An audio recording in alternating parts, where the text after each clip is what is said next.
я казах, цветочий скиф. Я казах, цветочий скиф, стригущий златогриф, царь же скифский Таргатай, придумал не ложный миф. Был широким мой размах, я держал в своих клещах, страны запада, востока, потому что я казах. Лидия, Рим, Китай, Иран, Вавилон платили дань, я посредством длинной воли делал длинную свою лань. Я казах, цветочий путь, жил при Каспе какой, покоривший теплую Европу, я герой кирманских войн.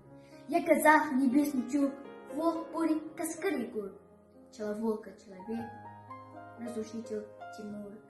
Я казах, тот с Хазарин, который был Тулу Булгарин, но запутав в историю, но стал у всех татарин. Я казах, угуз Кипчак, меч копье моя печать, свечи слабы, могли стужей, пламени мычат. Пусть гордится я казах, я не набожный монах, не почтенный мой Аллах, когда высь на синеву, восклицаю я казах. Много я врагов знавал, битым был и правый был, потому что я казах. Вольный был, свободным стал, я от воли до свободы претерпел и смерть, и род. Но до истинной свободы мне нужны эпохи годы, мне неведом мелкий страх, даже мой несчастный прах с того света серебей, гордый ключевой я казах.